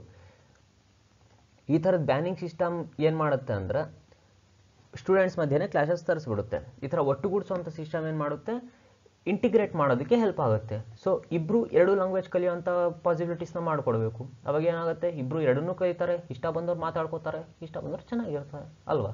ಸೊ ಇವ್ರು ಮಾಡಿದ್ದು ಸರಿ ಇಲ್ಲ, ಇದು ಬೆಲ್ಜಿಯಂನ ಪವರ್ ಶೇರಿಂಗ್ ಅರೇಂಜ್ಮೆಂಟ್ಸ್ ಅಗೇನ್ಸ್ಟ್ ಆಗೇ ಇತ್ತು ಅಂತ ಹೇಳಿದೆ. ನೆಕ್ಸ್ಟ್ 5th ಒನ್, ಒಂದು ಪ್ಯಾಸೇಜ್ ಕೊಟ್ಟಿದ್ದಾರೆ. ಈ ಪ್ಯಾಸೇಜಿಂದ ನಾವು ಪ್ರುಡೆನ್ಷಿಯಲ್ ರೀಸನ್ನ ಎಕ್ಸ್ಟ್ರಾಕ್ಟ್ ಮಾಡಬೇಕು. ಸೊ ತಲೆಯಿಂದ ಕೊಟ್ಟಿರೋಂಥ ರೀಸನ್ನ ಎಕ್ಸ್ಟ್ರಾಕ್ಟ್ ಮಾಡಬೇಕು. Read the following passage and pick out any one of the prudential reasons for power sharing offered in this. ಓದ್ತೀನಿ. We need to give more power to the panchayats to realize the dream of Mahatma Gandhi and hopes of makers of our constitution. Panchayati Raj establishes true democracy. It restores, ಇದು image ಸ್ವಲ್ಪ ಇದಾಗಿದೆ, it restores power to the only place where power belongs in a democracy, in the hands of people. Giving power to panchayat is also a way to reduce corruption and increase the administrative efficiency. When people participate in the planning and implementation of development schemes, they would naturally exercise greater control over these schemes. This would eliminate the corrupt middleman. Thus, Panchayat Raj will strengthen the foundations of our democracy. ಇಷ್ಟಿದೆ passage. ಇದರಲ್ಲಿ ಇವಾಗ we need to give more power to panchayat to realise the dream of Mahatma Gandhi and the hopes of the makers of our constitution. ಇದು ಯಾವ reason ಆಗುತ್ತೆ ಅಂದರೆ ಏನಪ್ಪ ಹೇಳ್ತಿದ್ದಾರೆ ಅಂದರೆ, ನಾವು ಪವರ್ ಶೇರಿಂಗ್ ಯಾಕೆ ಮಾಡಬೇಕು ಅಂದರೆ, ಇದು ನಮ್ಮ ಪಂಚಾಯತ್ ಅನ್ನೋದು ಮಹಾತ್ಮ ಗಾಂಧೀಜಿಯವ್ರ ಕನಸಂತೆ. ಅವ್ರ ಜೊತೆಗೆ ಯಾರು ಕಾನ್ಸ್ಟಿಟ್ಯೂಷನ್ನ ಮಾಡಿದ್ರು ಅವ್ರದ್ದು ಕನಸು. ಸೊ ಇವ್ರ ಕನಸು ಕಂಡಿದ್ರು, ಅದಕ್ಕೋಸ್ಕರ ನಾವು ಮಾಡಬೇಕು ಅನ್ನೋದಿದೆ. ಸೊ ವಾಟ್ ಯು ಥಿಂಕ್, ಇದು ಪ್ರುಡೆನ್ಷಿಯಲ್ ರೀಸನ್ ಆಗುತ್ತಾ? ಆಗಲ್ಲ. ಯಾಕಂದರೆ ಇಲ್ಲಿ ಏನಿದೆ, ಇಲ್ಲಿ ಎಮೋಷನ್ಸ್ ಇದೆ. ಗಾಂಧೀಜಿಯವ್ರಿಗೆ ನಾವು ರೆಸ್ಪೆಕ್ಟ್ ಕೊಟ್ಟು ಅವ್ರು ಈ ಥರ ಅಂದ್ಕೊಂಡಿದ್ರು, ಸೊ ಅದನ್ನು ನಾವು ಮಾಡಲೇಬೇಕು ಅನ್ನೋದಕ್ಕೆ ನಾವು ಮಾಡಿದ್ರೆ ಇದೇನಾಗುತ್ತೆ, ಹಾರ್ಟ್ ನಾವು ಅಂದರೆ ಒಂಥರ ಮಾರಲ್ ರೀಸನ್ ಆಗುತ್ತೆ. ಯಾಕಂದರೆ ಇದರಲ್ಲಿ ಎಮೋಷನ್ಸ್ ಇದೆ, ನಾವು ಎಮೋಷನ್ಸಿಂದ ಹೇಳ್ತಿದ್ದೀವಿ. ಪ್ರುಡೆನ್ಷಿಯಲ್ ರೀಸನ್ ಅಂದರೆ ಏನು, ಲಾಜಿಕ್ ಇರಬೇಕು, ಜಸ್ಟ್ ತಲೆಯಿಂದ ಥಿಂಕ್ ಮಾಡಬೇಕು, ಇದು ಮಾಡಿದ್ರೆ ಇದು ಯೂಸ್ ಆಗುತ್ತೆ, ಈ ಥರ ಥಿಂಕ್ ಮಾಡಬೇಕು. ಲಾಸ್ ಆಗುತ್ತಾ ಗೇನ್ ಆಗುತ್ತಾ, ನಮಗೆ ಗೇನ್ ಏನು ಗೇನ್ ಆಗುತ್ತೆ ಈ ಥರ ಥಿಂಕ್ ಮಾಡಬೇಕು. ಸೊ ಪವರ್ ಶೇರಿಂಗ್ನ ಮಾಡಿದ್ರೆ ನಮ್ಮ ಗಾಂಧೀಜಿ ಅವ್ರ ಕನಸು ನನಸಾಗುತ್ತೆ ಅನ್ನೋದನ್ನ ಥಿಂಕ್ ಮಾಡೋವಂಥದ್ದು ಪ್ರೊಡೆನ್ಷಿಯಲ್ ರೀಸನ್ ಅಲ್ಲ. Next, panchayati raj establishes true democracy. It restores power to the only place where power belongings in the democracy, that is in the hands of the people. ಅಂದರೆ ಇಲ್ಲೇನು ಹೇಳ್ತಾರೆ, ಟ್ರೂ ಡೆಮೋಕ್ರಸಿನ ಎಸ್ಟಾಬ್ಲಿಷ್ ಆಗುತ್ತೆ ಆ್ಯಂಡ್ ಇದು power ಎಲ್ಲಿಗೆ ಸೇರಬೇಕೋ ಅಲ್ಲೇ ಸೇರುತ್ತೆ ಅಂತ ಹೇಳ್ತಿದ್ದಾರೆ. ಇದೇನಾಗುತ್ತೆ, ಇದು ಮಾರಲ್ ರೀಸನ್ ಆಗುತ್ತೆ. ನಾವೇನು ಹೇಳಿದ್ವಿ, power sharing is the spirit of the democracy ಅಂತ ಅಂದಿದ್ವಿ ಸಾನೆ, ಅದೇ ಇಲ್ಲಿ ನಮಗೆ ಇನ್ನೊಂದು ವೇಯಲ್ಲಿ ಮಿರರ್ ಇಮೇಜ್ ಥರ ರೆಪ್ರೆಸೆಂಟ್ ಆಗ್ತಿದೆ. ಅಂದರೆ ಪವರ್ ಶೇರಿಂಗ್ ಎಲ್ಲಿ ಶೇರ್ ಮಾಡಿದ್ರೆ ಪವರ್ ಯಾರಿಗೆ ಬಿಲಾಂಗ್ ಆಗಿರುತ್ತೋ ಅವ್ರಿಗೆ ಸೇರುತ್ತೆ ಅಂತ ಹೇಳ್ತೀವಿ. So this is the moral reason. Giving power to panchayat is also way to reduce the corruption and increase the administrative efficiency. ಇದನ್ನು ಸರಿಯಾಗಿ ನೋಡಿ. Giving power to panchayat is also a way to reduce the corruption and increase the administrative efficiency. ಅಂದರೆ power sharing ಮಾಡೋದ್ರಿಂದ corruption ಕಡಿಮೆ ಆಗುತ್ತೆ, administrative efficiency ಹೆಚ್ಚಾಗುತ್ತೆ. ಇದು Prudential reason. ಅಂದರೆ ನಾನು ಪವರ್ ಶೇರ್ ಮಾಡಿದ್ರೆ ಅಲ್ಲಿ ಕರಪ್ಷನ್ ಕಡಿಮೆ ಆಗುತ್ತೆ. That is my profit, that is my gain. So ತಲೆಯಿಂದ ಥಿಂಕ್ ಮಾಡಿದ್ರೆ ಈ ಥರ ಆನ್ಸರ್ಸ್ ಬರುತ್ತೆ. So the prudential reason is giving power to panchayat is also a way to reduce the corruption and increase the administrative efficiency. So ಬರ್ದಿರೋಂಥ answer, the prudential reason for the power sharing is offered in this passage is giving power to the panchayat is also a way to reduce corruption and increase the administrative efficiency. So next question 6. different arguments ಕೊಟ್ಟಿದ್ದಾರೆ, 6 different. So different arguments are usually put forth in favor of and against power sharing. ಅಂದರೆ ಈ arguments ಏನಪ್ಪ ಅಂದರೆ power sharing ಸಲುವಾಗಿ, power ಶೇರಿಂಗ್ಗೆ ಫೇವರಲ್ಲಿ ಮತ್ತು ಅದರ ಅಗೇನ್ಸ್ಟಲ್ಲಿ ಕೂಡ ಇದ್ದಾವೆ, ಮಿಕ್ಸ್ ಆಗಿದ್ದಾವೆ. Identify those which are favour in the power sharing and select the answer using the codes below. So power ಶೇರಿಂಗ್ಗೆ ಸೇರಿರುವಂಥ ಆನ್ಸರ್, ಫೇವರಲ್ಲಿ ಸೇರಿರುವಂಥ ಆನ್ಸರ್ಸ್ನ ನಾವು ಹುಡುಕಬೇಕು. ಫಸ್ಟ್ ಒಂದು, reduce conflict among the different communities. Different communities ಮಧ್ಯೆ ಕಾನ್ಫ್ಲಿಕ್ಟ್ನ ರೆಡ್ಯೂಸ್ ಮಾಡೋವಂಥದ್ದು. Decreases the possibility of the arbitrariness. Second point, delays the decision making process delay ಆಗುತ್ತೆ ಅಂತ. ಅಕೊಮೊಡೇಟ್ಸ್ ಡೈವರ್ಸಿಟೀಸ್ ಏನಿದ್ದಾವೆ ಅದನ್ನು ಅಕೊಮೊಡೇಟ್ ಮಾಡೋವಂಥದ್ದು. Increases instability and divisiveness. ಅಂದರೆ ಇನ್ಸ್ಟೆಬಿಲಿಟಿ ಮತ್ತು ಡಿವಿಸಿವ್ನೆಸ್ನ ಇನ್ಕ್ರೀಸ್ ಮಾಡುತ್ತೆ ಅಂತಿದ್ದಾರೆ. ಅಂದರೆ ಇನ್ಸ್ಟೆಬಿಲಿಟಿ ನಾವೇನಂದ್ವಿ ಸ್ಟೇಬಲ್, ಇಲ್ಲಿ ಇನ್ಸ್ಟೇಬಲ್ ಇದೆ. ಡಿವಿಸಿವ್ನೆಸ್ ಅಂದರೆ ವಿಭಜನೆಗೊಳ್ಳುವಂಥ ಸಾಧ್ಯತೆಗಳನ್ನ ಹೆಚ್ಚಾಗುತ್ತೆ ಅಂತ ಕೊಟ್ಟಿದ್ದಾರೆ. ಓಕೆ, ಮುಂದೆ ನೋಡೋಣ. Promotes people's participation in government. ಪೀಪಲ್ಸ್ನ ಗೌರ್ಮೆಂಟಲ್ಲಿ ಪಾರ್ಟಿಸಿಪೇಟ್ ಮಾಡೋದಕ್ಕೆ ಪ್ರಮೋಟ್ ಮಾಡುತ್ತೆ. Undermines the unity of the ಕಂಟ್ರಿಯ ಯೂನಿಟಿನ ಅಂಡರ್ಮೈನ್ಸ್ ಮಾಡುತ್ತೆ. ಈ 3, 3, 6, 1, 7 ಈ 7 ಪಾಯಿಂಟ್ಸ್ ಏನಿದೆ ಎಲ್ಲಾನು ಪವರ್ ಶೇರಿಂಗ್ಗೆ ರಿಲೇಟೆಡ್ ಇದೆ ತಾನೆ. ಅಂದರೆ ನಾವು ಓದಿದ್ದೀವಿ ಪವರ್ ಶೇರಿಂಗ್ ರಿಲೇಟೆಡಲ್ಲಿ ಕಾನ್ಫ್ಲಿಕ್ಟ್ದು ಓದಿದ್ದೀವಿ. ಆರ್ಬಿಟ್ರೇರಿನೆಸ್ ಅಂದರೆ ಎಕ್ಸೆಸಿವ್ ಪವರ್ ಯೂಸ್ ಮಾಡ್ಬಿಡು, ಅನ್ನೆಸರ್ಲಿ ಓವರ್ ಎಕ್ಸ್ಪ್ಲಾಯ್ಟೇಷನ್ ಮಾಡ್ಬಿಡುವಂಥದ್ದು. ಡಿಸಿಷನ್ ಮೇಕಿಂಗ್ ಪ್ರಾಸೆಸ್ ಬಗ್ಗೆನೂ ನೋಡಿದ್ದೀವಿ, ಅಕೊಮೊಡೇಟ್ ನೋಡಿದ್ದೀವಿ, ಸ್ಟೆಬಿಲಿಟಿ, ಡಿವಿಷನ್ನೆಸ್, ಗೌರ್ಮೆಂಟಲ್ಲಿ ಪಾರ್ಟಿಸಿಪೇಟ್ ಮಾಡೋದು, ಅಂಡರ್ಮೈನ್ಸ್ ದ ಯೂನಿಟಿ ಎಲ್ಲಾನು ಓದಿದ್ದೀವಿ. ಎಲ್ಲಾನು ಪವರ್ ಶೇರಿಂಗ್ ರಿಲೇಟೆಡೇ ಇದೆ, ಅಂದರೆ ನಮ್ಮ ಚಾಪ್ಟರಲ್ಲಿ ಬಂದಿರೋದೇ ಇದೆ. ಇದರಲ್ಲಿ ಅವ್ರು ನಮಗೆ ಕೇಳಿರೋಂಥ ಕ್ವಶನ್ ಏನು, ಯಾವುದು ಪವರ್ ಶೇರಿಂಗ್ ಫೇವರಲ್ಲಿದೆ ಅದನ್ನು ನಾವು ಹುಡುಕಬೇಕು. ಮೀನ್ಸ್ ಪಾಸಿಟಿವ್ ಆನ್ಸರ್ಸ್ ಬೇಕು. ಅಂದರೆ ಪವರ್ ಶೇರಿಂಗಿಂದ ಯಾವ್ದು ಪಾಸಿಟಿವ್ ಇದೆ ಅದು ಹುಡುಕಬೇಕು, ಪವರ್ ಶೇರಿಂಗಿಂದ ನೆಗೆಟಿವ್ ಇರೋದನ್ನು ಬಿಟ್ಟು. So first, reduces the conflict among the different communities. First one ಫೇವರಲ್ಲಿದೆ, ರೈಟ್. ಯಾಕಂದರೆ ಪವರ್ ಶೇರ್ ಮಾಡೋದ್ರಿಂದ ಕಾನ್ಫ್ಲಿಕ್ಟ್ಸು ರೆಡ್ಯೂಸ್ ಆಗುತ್ತೆ. So first point is correct. Decreases the possibility of the arbitrariness. ಅಂದರೆ ಏನು ಆರ್ಬಿಟ್ರಿನೆಸ್ ಅಂದರೆ ಅನ್ನೆಸೆಸರ್ಲಿ ಪೀಪಲ್ಗೆ ರೀಚ್ ಆಗದೇನೆ ಹಾಗೆ ಪವರ್ಸ್ನ ಓವರ್ ಎಕ್ಸ್ಪ್ಲಾಯ್ಟ್ ಮಾಡೋವಂಥದ್ದು. ಸೊ ಇದ್ರ ಚಾನ್ಸಸ್ನ, ಇದ್ರ ಪಾಸಿಬಿಲಿಟೀಸ್ನ ಕೂಡ ಪವರ್ ಶೇರಿಂಗ್ ರೆಡ್ಯೂಸ್ ಮಾಡುತ್ತೆ. ಇದು ಯಾವುದರ ಕಡೆ ಇದೆ, ಫೇವರಲ್ಲೇ ಇದೆ, ಪಾಸಿಟಿವ್ ಆನ್ಸರ್ ಇದೆ. So that is also correct. Delays decision making process. ಅಂದರೆ ಪವರ್ ಶೇರ್ ಮಾಡೋದ್ರಿಂದ ಡಿಸಿಷನ್ ಮೇಕಿಂಗ್ ಪ್ರಾಸೆಸ್ ಡಿಲೇ ಆಗುತ್ತೆ. ಇದು ಪವರ್ ಶೇರಿಂಗ್ಗೆ ರಿಲೇಟೆಡಲ್ಲಿದೆ ಬಟ್ ಫೇವರಲ್ಲಿಲ್ಲ, ಅಂದರೆ ಪವರ್ ಶೇರಿಂಗ್ಗೆ ಅಗೇನ್ಸ್ಟಲ್ಲಿದೆ. ಇದೊಂದು ನೆಗೆಟಿವ್. ಅಂದರೆ ನಾವು ಪವರ್ ಶೇರಿಂಗ್ ಮಾಡ್ತಿದ್ರೆ ಡಿಲೇ ಆಗ್ತಿದೆ ಅನ್ನೋದು ನೆಗೆಟಿವ್ ವರ್ಡ್. ಸೊ ಇದು ನಮ್ಮ ಕನ್ಸಿಡರೇಷನ್ ಬರೋದಿಲ್ಲ. ನೆಕ್ಸ್ಟ್, ಅಕೊಮಡೇಟ್ಸ್ ಡೈವರ್ಸಿಟೀಸ್ನ ಒಟ್ಟುಗೂಡಿಸುತ್ತೆ, ಅಕೊಮಡೇಟ್ ಮಾಡುತ್ತೆ. So this is also in our favour. Next, ಇ increases the instability and divisiveness. ಇವಾಗ ನಾವು ಡಿ ಅಲ್ಲಿ ಡೈವರ್ಸಿಟೀಸ್ನ ಅಕೊಮಡೇಟ್ ಮಾಡುತ್ತೆ ಅಂತ ಹೇಳಿದ್ವಿ, ಒಪ್ಕೊಂಡಿದ್ದೀವಿ. ನೆಕ್ಸ್ಟು ಡಿವಿಸಿವ್ನೆಸ್ನ ಇನ್ಕ್ರೀಸ್ ಮಾಡುತ್ತೆ ಅಂತ ಹೇಳ್ತಿದೆ, ಅಂದರೆ ದೂರ ಆಗುವಂಥದ್ದು, ವಿಭಜನೆ ಆಗುವಂಥ ಚಾನ್ಸಸ್ನ ಹೆಚ್ಚು ಮಾಡುತ್ತೆ ಅಂತ ಹೇಳುತ್ತೆ. ಸೊ ಇದು ತಪ್ಪು, ಇದು ಆಗೋದಿಲ್ಲ, ಅಂದರೆ ಇದು ಅಗೇನ್ಸ್ಟಲ್ಲಿದೆ. Promotes people's participation in government, ಅಂದರೆ ಪೀಪಲ್ಸು ಗೌರ್ಮೆಂಟಲ್ಲಿ ಪಾರ್ಟಿಸಿಪೇಟ್ ಆಗೋದನ್ನು ಇವು ಪ್ರಮೋಟ್ ಮಾಡುತ್ತೆ, ಸಪೋರ್ಟ್ ಮಾಡುತ್ತೆ. ಸೊ ಇದು ಯಾವ ಕಡೆ ಇದೆ, ಇದು ಫೇವರಲ್ಲೇ ಇದೆ. This is also positive answer. Undermines the unity of the ಕಂಟ್ರಿಯಲ್ಲಿರೋ ಒಗ್ಗಟ್ಟನ್ನೇ ಬ್ರೇಕ್ ಮಾಡುತ್ತೆ, ಒಗ್ಗಟ್ಟನ್ನ ಬೀಳಿಸುತ್ತೆ ಅಂತ ಹೇಳ್ತಿದ್ದಾರೆ. So this is also negative. So ಇವಾಗ ನಮಗೆ ಇದರಲ್ಲಿ ಯಾವ್ದ್ಯಾವುದು ರೈಟ್ ಇತ್ತು? ಕಾನ್ಫ್ಲಿಕ್ಟ್ನ ರಿಡ್ಯೂಸ್ ಮಾಡುತ್ತೆ ಅನ್ನೋದು ರೈಟ್ ಇತ್ತು. Decreases the possibility of arbitrariness right ಇತ್ತು. Delays the decision making process ಬೇಡ, ಇದು ರಾಂಗ್. ಇದು ಚಿಕ್ ಅಕೊಮಡೇಟ್ ದ ಡೈವರ್ಸಿಟೀಸ್ ಇದು ರೈಟ್ ಇತ್ತು. ಇನ್ಕ್ರೀಸಸ್ ದ ಇನ್ಸ್ಟೆಬಿಲಿಟಿ ಇದು wrong. Promotes the people's participation ಇದು ರೈಟ್, ಇದು ರಾಂಗ್ ಇತ್ತು. ಸೊ ಇರೋವಂಥದ್ದು A B D F. So ನಮ್ದು ಆನ್ಸರ್ ಬಂದು ಫಸ್ಟ್ ಒನ್, ಎ ಬಂದು ನಮ್ದು ಆನ್ಸರ್. ನೆಕ್ಸ್ಟ್ ಕ್ವಶನ್ ನೋಡೋಣ.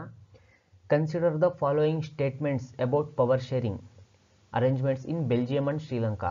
ಅಂದರೆ ನಾವು ಯಾವ ಕಂಟ್ರೀಸ್ದು ಎಕ್ಸಾಂಪಲ್ ತೊಗೊಂಡಿದ್ವು ಅಲ್ಲಿ ಪವರ್ ಶೇರಿಂಗ್ ಅರೇಂಜ್ಮೆಂಟ್ಸ್ನ ಈ 4 ಸ್ಟೇಟ್ಮೆಂಟ್ಸ್ ಕೊಟ್ಟಿದ್ದಾರೆ ಇವರು.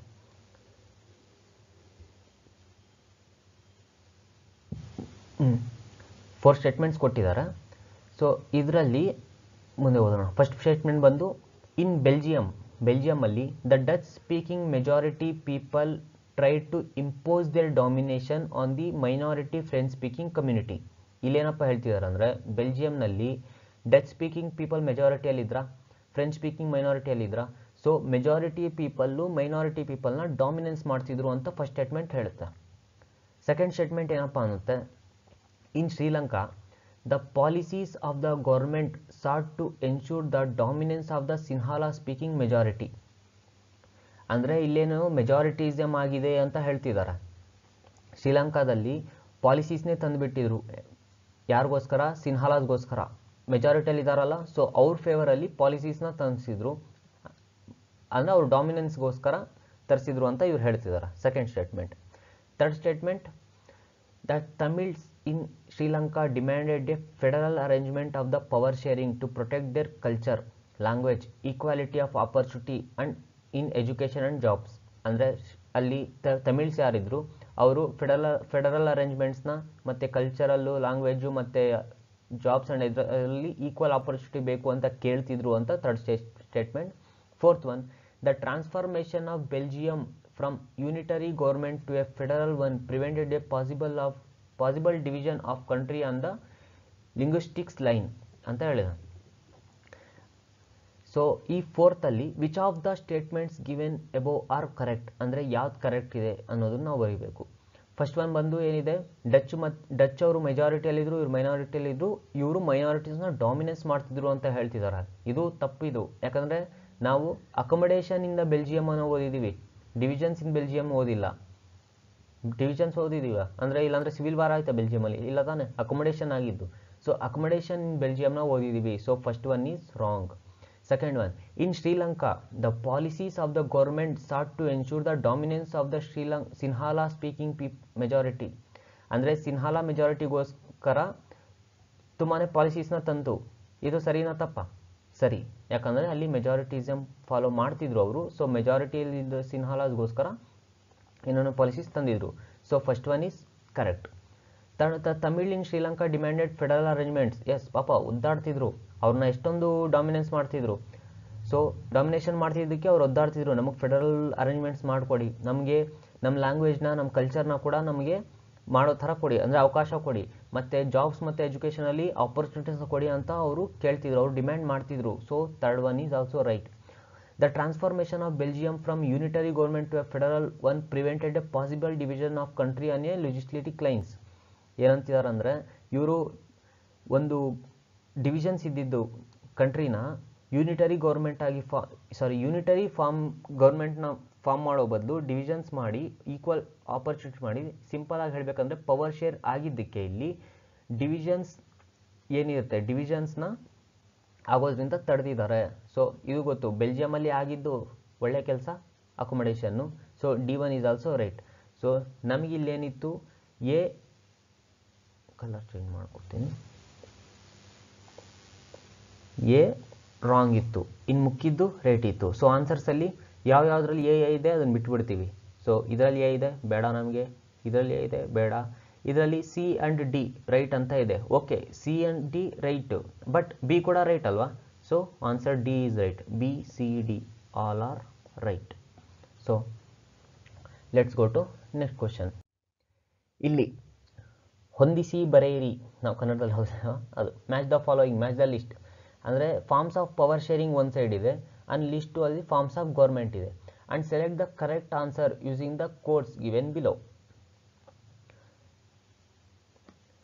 ಇದರಲ್ಲಿ ನಾವು ಮ್ಯಾಚ್ ಮಾಡಬೇಕು. First, power shared among the different organs of the government. Organs of the government ಅಂದರೆ ನಮ್ಮದು ಮೂರಿತ್ತಲ್ಲ, ಕಿಡ್ನಿ, ಹಾರ್ಟು, ಲಿವರು, ಅವು ಮೂರು ಮಧ್ಯೆ ಪವರ್ ಶೇರ್ ಆಗ್ತಿದೆ. ಸೊ ಅದು ಯಾವುದನ್ನು ರೆಪ್ರೆಸೆಂಟ್ ಮಾಡುತ್ತೆ?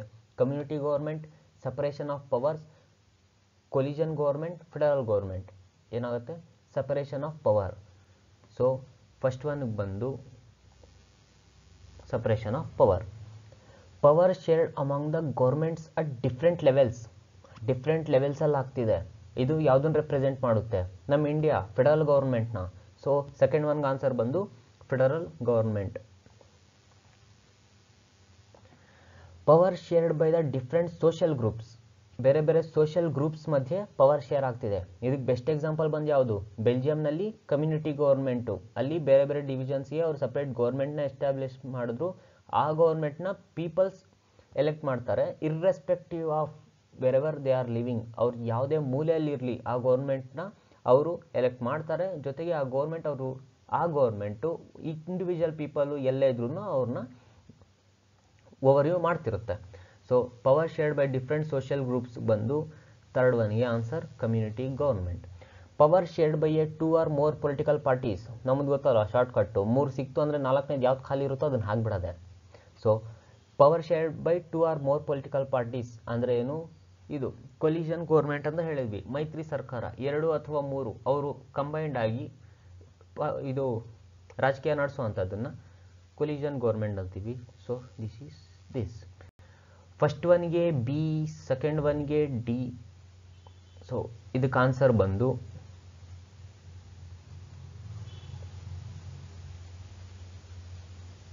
Answer is C, BDCA.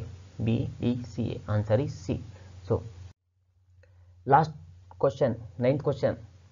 Consider the following 2 statements on power sharing and select answer using the codes given below. First, power sharing is good for democracy. It helps to reduce the possibility of conflict between the social groups. ಎರಡು statement ಕೊಟ್ಟಿದ್ದಾರೆ, ಎರಡಲ್ಲಿ ಯಾವುದು ಸರಿ ಯಾವುದು ತಪ್ಪು ಅನ್ನೋದನ್ನು ನಾವು ಹೇಳಬೇಕು. Power sharing is good for democracy. Actually power sharing itself is a basic essence of the democracy ಅಲ್ವಾ? ಗುಡ್ ಅಲ್ಲ ಅದು, ಬೇಸಿಕ್. ಬಟ್ ಗುಡ್ ಇಲ್ಲಿ ಪಾಸಿಟಿವ್ ಇದೆ, ಟ್ರೂ ಇದೆ. ಸೊ ಅದಕ್ಕೆ first one is true. Second, it helps to reduce the possibility of conflict between social groups. Social groups ಮಧ್ಯೆ power sharing ಮಾಡೋದ್ರಿಂದ conflicts ಕಡಿಮೆ ಆಗುತ್ತೆ. ಇದು ಕೂಡ ಟ್ರೂ. ಯಾಕೆ ಟ್ರೂ? ನಾವು ಆಲ್ರೆಡಿ ಎಕ್ಸಾಂಪಲ್ಸ್ನಲ್ಲಿ ನೋಡಿದ್ದೀವಿ ಅಲ್ವಾ? ಶ್ರೀಲಂಕಾದಲ್ಲಿ ಪವರ್ ಶೇರ್ ಮಾಡಲಿಲ್ಲ, ಸಿವಿಲ್ ವಾರ್ ಆಯಿತು, ಅಂದರೆ ಅಲ್ಲಿ ಕಾನ್ಫ್ಲಿಕ್ಟ್ಸು ಕಂಟ್ರೋಲ್ ಆಗಲಿಲ್ಲ. ಬೆಲ್ಜಿಯಮಲ್ಲಿ ಪವರ್ ಶೇರ್ ಆಯಿತು, ಕಾನ್ಫ್ಲಿಕ್ಟ್ಸ್ ಕಡಿಮೆ ಆಯಿತು. This is a best example, live example. So second one is also true. So answer is A true, B false. Answer is B. Both A and B are true. This is our answer. So ಇಲ್ಲಿವರೆಗೆ ಏನಪ್ಪ ಮಾಡಿದ್ದೀನಿ ಅಂದರೆ, ಇದು power ಶೇರಿಂಗ್ದು text book ಏನಿತ್ತು sir, NCERT text book, ಅದರಲ್ಲಿ first ಚಾಪ್ಟರಲ್ಲಿ ಅವರೇನು exercise ಕೊಟ್ಟಿದ್ರು ಅದನ್ನು ಸಾಲ್ವ್ ಮಾಡಿದ್ದೀನಿ. ಆ್ಯಂಡ್ ಸಮ್ ಸ್ಯಾಂಪಲ್ ಪೇಪರ್ಸ್ ಅಂತ ಇರುತ್ತಲ್ವ, ಅದರಿಂದ ಕೆಲವೊಂದು ಸ್ವಲ್ಪನೇ ತೊಗೊಂಡಿದ್ದೀನಿ ಕ್ವಶನ್ಸು. ನಾನು ಇದೇ ಟಾಪಿಕ್ ಮೇಲೆ ನಿಮ್ಮ ತಲೆ ಹೆಚ್ಚು ತಿನ್ನೋದಕ್ಕೆ ಹೋಗಲ್ಲ. ಬೇಗ ಇದನ್ನು ಮುಗಿಸ್ಬಿಟ್ಟು ನೆಕ್ಸ್ಟ್ ಚಾಪ್ಟರ್ಗೆ ನಾವು ಹೋಗೋಣ. ಸೊ ಸ್ಯಾಂಪಲ್ ಪೇಪರಲ್ಲಿರುವಂಥ ಕೆಲವೊಂದು ಕ್ವಶನ್ಸ್ ತೊಗೊಂಡಿದ್ವಿ, ಅದನ್ನು ನೋಡೋಣ. First, which one of the following is a major ethnic group of Sri Lanka? Most easiest question, ಕಣ್ಣು ಮುಚ್ಕೊಂಡು ಹಿಂಗೆ ಟಿಕ್ ಹಾಕ್ಬಿಟ್ರೆ ಬಂದ್ಬಿಡ್ಬೇಕು. ಏನೋ ಫಸ್ಟ್, ಕ್ರಿಶ್ಚಿಯನ್ಸ್ ಆ್ಯಂಡ್ ತಮಿಳ್ಸ್ ಇದಿತ್ವಾ? ಇರಲಿಲ್ಲ. ಬುದ್ಧಿಸ್ಟ್ ಆ್ಯಂಡ್ ಹಿಂದೂ ಇತ್ತು. ಕ್ರಿಶ್ಚಿಯನ್ ಆ್ಯಂಡ್ ತಮಿಳ್ ಇತ್ತು. ಬುದ್ಧಿಸ್ಟ್ ಆ್ಯಂಡ್ ಹಿಂದೂ ಇತ್ತು. ಸಿನ್ಹಳಿ ಆ್ಯಂಡ್ ತಮಿಳ್ ಇತ್ತು. ಸಿನ್ಹಳಿ ಆ್ಯಂಡ್ ಕ್ರಿಶ್ಚಿಯನ್ ಕೂಡ ಇತ್ತು. But true composition of the group ಏನಿತ್ತು? ಟ್ರೂ ಕಾಂಪೋಸಿಷನ್ ಇದ್ದಿದ್ದೇನು? ಸಿನ್ಹಲೀಸ್ ಮತ್ತು ತಮಿಳ್ಸ್. ನಾವು ಸಿನ್ಹಲೀಸಲ್ಲಿ ಇವರು ಬುದ್ಧಿಸ್ಟ್ ಇದ್ರು, ತಮಿಳ್ಸಲ್ಲಿ ಹಿಂದೂಸ್ ಮತ್ತು ಮುಸ್ಲಿಮ್ಸ್ ಇದ್ರು, ಮತ್ತು ರಿಮೈನಿಂಗ್ ಏನಿದ್ರು ಅವ್ರು ಹಿಂದೂ ಮುಸ್ಲಿಂ ಕ್ರಿಶ್ಚಿಯನ್ಸ್ ಏನಿದ್ರು ಈ ಥರ ಹೇಳಿದ್ವಿ. But particular group Christian and Tamil, Christians ಆದರೂ ತಮಿಳ್ಸ್ ಆದರೂ ಇರಲಿಲ್ಲ. ಬುದ್ಧಿಸ್ಟ್ ಮತ್ತು ಹಿಂದೂ ಎರಡು ಕ್ಯಾಸ್ಟ್ ಬೇಸಿಸೇ ಆಯಿತು. ಮೇನ್ ಗ್ರೂಪ್ ಬಂದು ಸಿನ್ಹಲೀಸ್ ಮತ್ತು ತಮಿಳ್ಸ್, ಅದೆಲ್ಲಿದೆ? ಇಲ್ಲ. So answer C is right. Sinhala ಮತ್ತು Tamils are the answer. So ನಾನು ಗ್ರೀನಲ್ಲಿ ಮಾಡಿಬಿಟ್ಟಿದ್ದೀನಿ, ಟಿಕ್ ಮಾಡೋ ಅವಶ್ಯಕತೆ ಇಲ್ಲ. Next, second, state any one step taken in Belgium to rule out the problem of regional differences and cultural diversities. ಅಂದರೆ ನಾವು ಆಲ್ರೆಡಿ ಬೆಲ್ಜಿಯಮಲ್ಲಿ accommodation steps taken to accommodate in Belgium ಅಂತ ಓದಿದ್ವಿ. ಅದರಲ್ಲಿ ನಾವು ಒಂದು 3 ರೀಸನ್ಸ್ ಏನೋ ಕೊಟ್ಟಿದ್ದೀನಿ. ಅದರಲ್ಲಿ ನಾನು ಒಂದೇ ಬರೆದಿದ್ದೀನಿ. The constitution prescribes that the number of Dutch and French speaking minister shall be equal in central government. Central ಗೌರ್ಮೆಂಟಲ್ಲಿ ಡಚ್ ಮತ್ತು ಫ್ರೆಂಚ್ ಸ್ಪೀಕಿಂಗ್ ಪೀಪಲ್ಲು ಈಕ್ವಲ್ ನಂಬರ್ಸಲ್ಲಿ ಇರಬೇಕು ಅಂತ. ಅಂದರೆ 200 ಮಿನಿಸ್ಟರ್ಸ್ ಬೇಕು ಅಂದರೆ 100 ಇವರು ಇರಬೇಕು ಅನ್ನೋದನ್ನ ಕಾನ್ಸ್ಟಿಟ್ಯೂಷನ್ ಪ್ರಿಸ್ಕ್ರೈಬ್ ಮಾಡ್ತು ಅಂತ ಇವರು ಈ ಸ್ಟೆಪ್ನ ತಗೊಂಡಿದ್ರು. ಇದೊಂದನ್ನು ನಾನು ಮೆನ್ಷನ್ ಮಾಡಿದ್ದೀನಿ. ನೀವು ಬೇರೆದನ್ನು ಬರಿಬೋದು. ಏನು ಬರಿಬೋದು? ಫಸ್ಟ್ ನಾವು ಹೇಳಿದ್ವಲ್ಲ, ಏನಪ್ಪ ಅದು, ಅದೇ ಇವರು ಕಾನ್ಸ್ಟಿಟ್ಯೂಷನ್ನ 4 ಟೈಮ್ಸ್ ಅಮೆಂಡ್ಮೆಂಟ್ ಮಾಡಿದರು. ಟ್ರಯಲ್ ಆ್ಯಂಡ್ ಎರರ್ ಮೆಥಡ್ ಅಂತೀವಿ. ಅಂದರೆ ಚೆಕ್ ಮಾಡೋ ಅಂಥದ್ದು. ಒಂದು ರೂಲ್ನ ಅಪ್ಲೈ ಮಾಡಿಕೊಂಡ್ರು, ಕಾನ್ಸ್ಟಿಟ್ಯೂಷನ್ ಬರೆದ್ರು, ಅಪ್ಲೈ ಮಾಡಿದ್ರು, ಪೀಪಲ್ ಸ್ಯಾಟಿಸ್ಫೈ ಆಗಲಿಲ್ಲ, ಬೇರೆದನ್ನು ಬರೆದ್ರು, ಮತ್ತೆ ಚೆಕ್ ಮಾಡಿದ್ರು, ಆದ್ರೆ ಆಗಲಿಲ್ಲ, ಈ ಥರದನ್ನು ಮಾಡಿದ್ರು. So this is also a good way to check and error method is a good way to prescribe that power sharing. ಇದೇ ಥರ ಅದಾದಮೇಲೆ ಇನ್ನೊಂದು ನೀವು ಥರ್ಡ್ ಬರ್ಬೋದು. ಇವ್ರು ಕಮ್ಯುನಿಟಿ ಗೌರ್ಮೆಂಟ್, ಸಪ್ರೇಟ್ ಗೌರ್ಮೆಂಟ್ನೇ ಫಾರ್ಮ್ ಮಾಡಿದ್ರು. ಆ್ಯಂಡ್ ಆ ಗೌರ್ಮೆಂಟ್ನ ಹೇಗೆ ಫಾರ್ಮ್ ಮಾಡಿದ್ರು? ಆ ಪರ್ಟಿಕ್ಯುಲರ್ ಕಮ್ಯುನಿಟಿಗೆ ಸೇರಿದ ಮನುಷ್ಯ ಎಲ್ಲೇ ಇರಲಿ ದೇಶದಲ್ಲಿ, ಯಾವುದೇ ಮೂಲೆಯಲ್ಲಿದ್ರೂ ಅವನ್ನ ಸೂಪರ್ವೈಸ್ ಈ ಗೌರ್ಮೆಂಟ್ ಮಾಡಲೇಬೇಕಿತ್ತು. ಈ ಥರ ಕಾನೂನನ್ನ ತಂದಿದ್ರು. So this is also a good step taken. So ಈ ಥರದ ಸ್ಟೆಪ್ಸ್ನ ನೀವು ಯಾವುದಾದ್ರೂ ಒಂದು ಬರೀಬೋದು. ನಾನು ಇದೊಂದು ಬರೆದಿದ್ದೀನಿ ಫಾರ್ ಯುವರ್ ಎಕ್ಸಾಂಪಲ್ಸ್ ಅಷ್ಟೇ. Next, modern democracies maintain check and balances system. Identify the correct option based on the horizontal power sharing arrangement. ಇಲ್ಲಿ ನಾವು ಏನು ಓದಿದ್ವಿ? ನಾನು ನಿಮಗೆ MCQಸ್ಗೆ ಮೋಸ್ಟ್ ಇಂಪಾರ್ಟೆಂಟ್ ಅಂತ ಹೇಳಿದ್ದೆ. ಏನಂತ ಹೇಳಿದ್ದೆ? ಹಾರಿಜಾಂಟಲ್, ವರ್ಟಿಕಲ್ ಇವು ಬಂದ್ರೂ important. Check and balances system, power sharing system, communal reservations ಇವೇನಿತ್ತು ಇದು ಇಂಪಾರ್ಟೆಂಟ್ ಅಂತ ಹೇಳಿದ್ದೆ. ಸೊ ಸೇಮ್ ಇಲ್ಲಿ ಈ ಪೇಪರಲ್ಲಿ ಇನ್ಕ್ಲೂಡ್ ಆಗಿದೆ.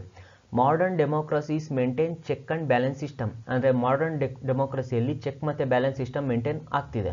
Identify the correct option based on the horizontal power sharing. ಅವ್ನು ಜಸ್ಟ್ ಹಾರಿಜಾಂಟಲ್ ಅಂತ ಕೊಟ್ಟರು ಕ್ವಶನ್ ಮಾಡೋ ಥರ ಇರಬೇಕು, ಚೆಕ್ ಆ್ಯಂಡ್ ಬ್ಯಾಲೆನ್ಸ್ ಸಿಸ್ಟಮ್ ಅಂತ ಕೊಟ್ಟರು ಮಾಡೋ ಥರ ಇರಬೇಕು.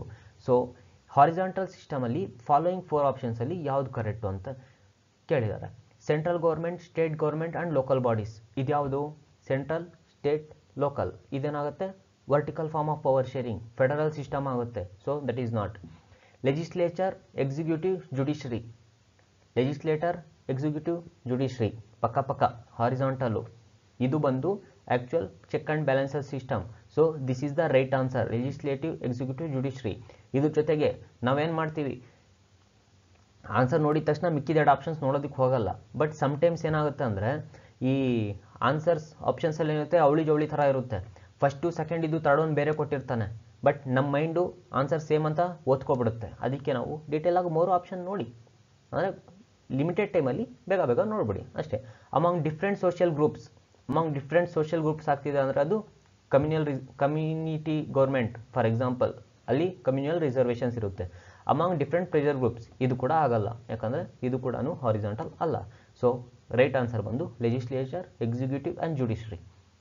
Next, 4th one, suggest any one way to protect women from domestic oppression, or suggest any one way to create communal harmony among various communities of India.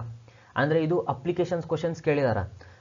ಅಂದರೆ ಇಲ್ಲಿ actual ಆಗಿ ಅವ್ರಿಗೆ ಗೊತ್ತಾಗುವಂಥದ್ದು, ನೀವು ಈ ಚಾಪ್ಟರಿಂದ ಏನು ಕಲ್ತಿದ್ದೀರಾ, ನಿಮಗೊಂದು ಐಡಿಯಾ ಬಂದಿದೆಯಾ, ಇಫ್ ನಿಮ್ಮ ಕೈಗೆ ಪವರ್ ಬಂದರೆ ನೀವು ಆ ಪವರ್ನ ಶೇರ್ ಮಾಡ್ತೀರಾ, ಇಫ್ ಮಾಡಿದ್ರೆ ನಿಮ್ಮ ಕೈ ಮೆಂಟಲಿ ಜನರಲ್ ಐಡಿಯಾಸ್ ಏನಾದರೂ ಇದಾವಾ ಅನ್ನೋದು ಇದು ರೆಪ್ರೆಸೆಂಟ್ ಮಾಡುತ್ತೆ.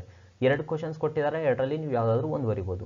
So suggest any one way to protect women from the domestic operation. ಇದಕ್ಕೆ ಆನ್ಸರ್ ಬಂದು by enhancing their political representation.